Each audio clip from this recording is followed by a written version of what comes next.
গারদের পাড়া পরিদর্শনের পর আমরা এবার বেরিয়ে পড়ি রাজাপাড়ার উদ্দেশ্যে। প্রতিমধ্যেই ধরা দিল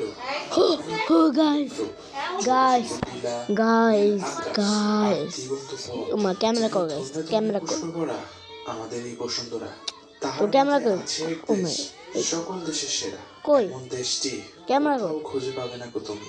সে যে রানী, সে যে আমারই জন্মভূমি। চলে এসেছি রাজা পাহাড়ে, যাকে বলা হয় এই শেরপুরের সবচেয়ে উঁচু পাহাড়। আমি আসছি এই রাজা পাহাড়টি আসলে এই জায়গা আসে সব ঠিক আছে, খালি ব্যাকগ্রাউন্ড যেহেতু আমরা বাইক দিয়ে আসছি, যদিও অনেক আসতে পারছি একদম মিডল স্থানে, বাট যারা পারে আসে তারা কিন্তু অনেক ক্যাসেল খাইতে হয়।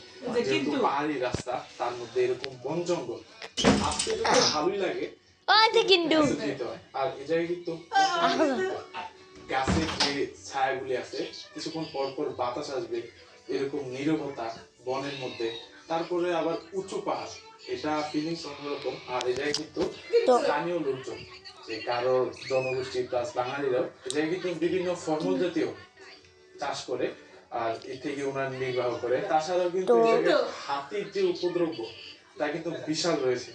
এই জায়গা নাকি যুদ্ধ হয়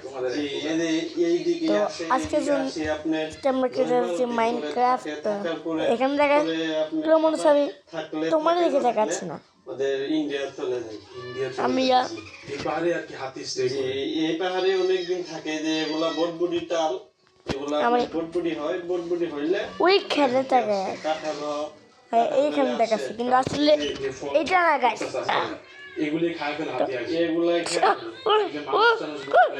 বাসা বাড়িতে চলে যায়, ওইদিকে বাসা আছে, ওইদিকে বাসার যায় ধান। হ্যালো গাইস, ওয়েলকাম না জি না, এখন বুঝে ব্যাক এখন ইন্ডিয়ায় আছে, ওইদিকে আছে অ্যানাদার গেম। কোনো ডেরিভেট নেই। তো আজকে আমরা খেলবো আবার মাইনক্রাফট। কোনোদিন ধরে খেলি না, বাথরুমের আমি দুই গ্যাংস্টার ফুটেরা ক্রিমিনালেরা কি পেটেছে। আচ্ছা, ক্রাফট বিল্ডিং খেলবো। তো আজকে ভিডিও অনেক বোঝাবে। সবার আগে আমার লাইক দাদা হাউ সাবস্ক্রাইব করে, আরে লাইক দেখা, সাবস্ক্রাইব করে রাবার বাগান। আর রাবার আমরা সকলেই জানি, কিন্তু রাবার যে কিভাবে চাষ হয় এবং কিভাবে তার উৎপত্তি হয়, এটা কিন্তু খুব ইন্টারেস্টিং। এই যে বাগানের গাছের, রাবার গাছের এগুলি ছেড়ে দেওয়া হয়েছে। ওয়েলকাম জিজ্ঞেস করছি প্লেয়ার ক্রিয়েটিভ এই যে নিচে এইটা প্রথমে তো ক্লিক গাইস, মজা হবে তোমার এটা পড়ে গেছে কাস্টমাইজ করে। এদিকে রাবার বাগান, এই জায়গাও বাগান, এই জায়গাও বাগান, এই যে গাড়িটা এই জায়গায় পার্কিং করে কেন আমি সব দেখবো। এই যে রাবার উৎপত্তি সব মানে এখন আসলে আজকে হয় শীতের মৌসুম, মানে গেমে সব দেখবো কিন্তু প্রচুর হয়ে যা। আর এই জায়গায় কিন্তু এই গেমের মালিক ঢুকে রাখছে। তো আমার বোন কোথায় যাইতেছে? শেরপুরের নালিতাবাড়ি উপজেলা অবস্থিত জনপ্রিয় একটি টুরিস্ট স্পট, সেটি হচ্ছে এই যে মধুজিলা ইকো। এই যে আমার বোন আর এখানে টিভি রয়েছে। 50 টাকা টিকিটে। তাছাড়া তো এইটা আমার রুম, এখানে কাপড় আর দুটা আমার জ্যাকেট, আর এটা আমার টেবিল, আর এটা হচ্ছে এখানে একটা সোলার লাগানো, আর এখানে এখানে আমি কি দেখাচ্ছি কি কি কি wait a second, what is this bro? আমার শুরুটা এই মধুজিলা ইকো পার্কে স্টার ব্রিজটা আসলে লেকের উপরে নির্মাণ করা হয়। তিন দিকে আসলে আমি কিছু বুঝতেছি না, আমার হাতে কি এটা কি গেছে, এটা কি আমি কিছু বুঝতে পারতেছি না কি রাখবে না। আমি সামনে রেখে যাই, পিছনে কেন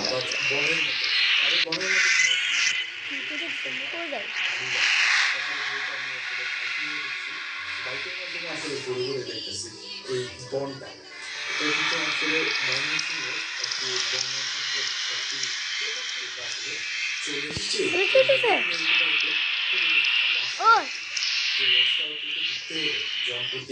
খরচ করতে হবে 20 টাকা। বাট এই জায়গার সৌন্দর্যটা কিন্তু আসলে অসাধারণ। চারপাশ থেকে ও যায় কিন্তু একদম উঁচু নিচে পাহাড়ি টিলার ভিউ দেখা যায়। তো এখন এই ভিউটা দেখার জন্য কি তো শিখাইছে আমি কিচ্ছু বুঝতে পারতেছি না, আমার হাতটাও পারতেছে না, লাভ দিতেও পারতেছে না। ভিউ দেখতে পারবে, যেখানে দূরের এই বড় বড় পাহাড়গুলি ইন্ডিয়ার যে মেঘালয় রাজ্যের তুরা পাহাড় বলা হয়।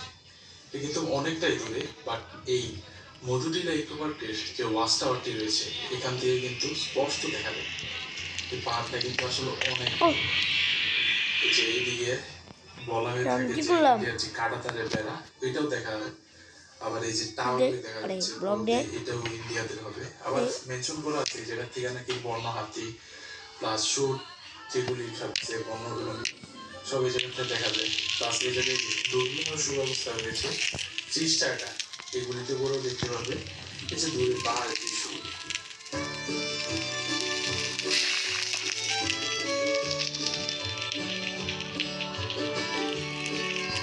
চলে আসলাম বাংলাদেশ ভারত সীমান্তে অবস্থিত এই যে নাকুগাঁও স্থলবন্দর।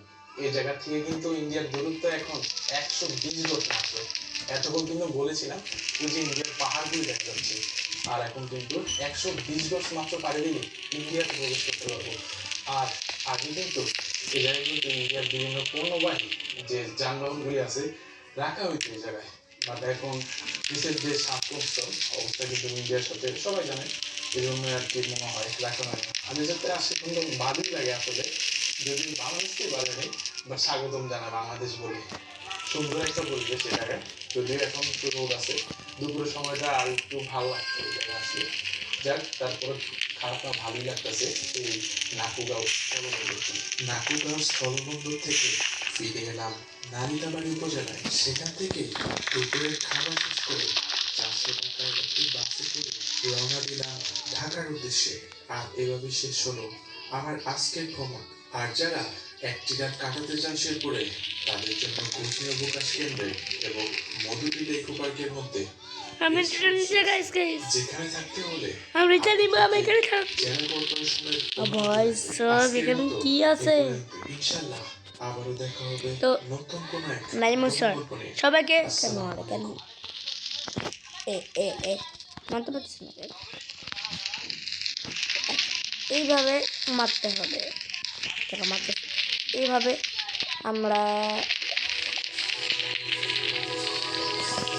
এভাবে মারতে পারবো, চিপড়ে রাখলে মারতে পারবো। আসসালামু আলাইকুম। সিলেট বাংলাদেশের অন্যতম সুন্দর একটি জায়গা। এখানে অসংখ্য জনপ্রিয় পর্যটন স্থান রয়েছে। তবে আজকে আপনাদের এমন কিছু জায়গা দেখাবো যা মানুষ সিলেটে আসলেও ঘুরে দেখলেও এই জায়গাগুলো দেখে না। বাংলাদেশে কাজ করে না, আমি এখানে থেকে মরে যাই। সিলেট হ্যাঁ, মনে যায়। অপরূপ সৌন্দর্যের জন্য মনে যাবে সারা দেশেই বিখ্যাত।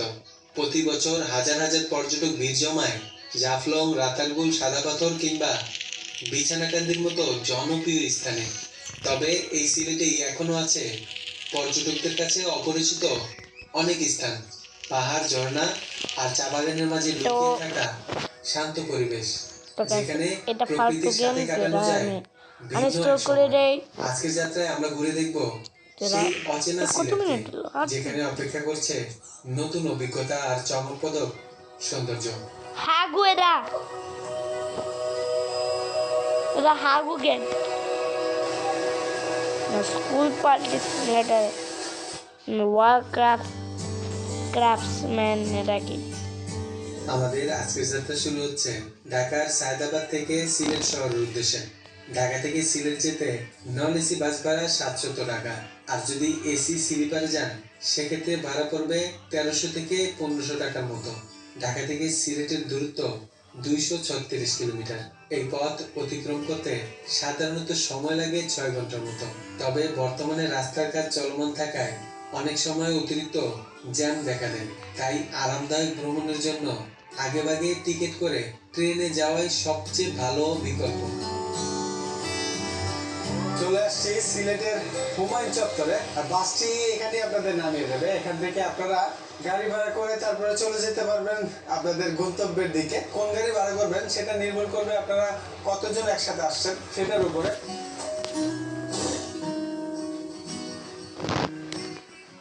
সিলেটের হুমায়ুন চত্বর থেকে কতজন একসাথে ভ্রমণ করছেন তার উপরে নির্ভর করে গাড়ি ভাড়া করে নেবেন। লোক বেশি হলে আমাদের মতো লেগুনা ভাড়া করতে পারেন, আর যদি লোক কম হয় সেক্ষেত্রে সিএনজি বা বাইক ভালো অপশন। আবার ফ্যামিলি নিয়ে আরামদায়কভাবে ভ্রমণ করতে চাইলে প্রাইভেট কারেও ঘুরতে পারবেন। আমাদের আজকের প্রথম গন্তব্য সিলেটের জৈন্তাপুর উপজেলার বনপাড়া, যেখানে অপেক্ষা করছে সিলেটের প্রকৃতির এক ভিন্ন রূপ। তো এটা আমরা ব্লক কেজে রবো না, ভালো লাগতেছে। আর এটা কি সিংক্রাফট? এটা হলো সিলেট থেকে আসার রাস্তা, আর এই পাশে জাফলংয়ের দিকে চলে গেছে। আর আমরা আছি হ্যাঁ, দেখলাম। নরবস্ত বাজার, তো আজকে থেকে একটু কি গেম প্লে। বনপাড়া। বনপাড়া তো- যে জায়গাটা আছে তার পাশে কিন্তু মেঘালয় টি স্টেট রয়েছে। নেক্সট পার্টে কি আনবো সবাই গাইস? বনপাড়া যাওয়ার সময় যেই গ্রামীণ রাস্তা না, দিয়ে যাওয়া আজকে লাগে, কয়টা নেই। এটা কিন্তু অসাধারণ। মানুষ যেই গ্রামগুলো কল্পনা করে, গ্রামীণ যে দৃশ্যগুলো এখানে আসলে দেখতে পাবেন। তো ডিসেম্বর সবুজ, ঠিক মাঝখানে এই সৌর রাস্তা 10 তারিখে আমাদের দেখা হবে। Tata guys.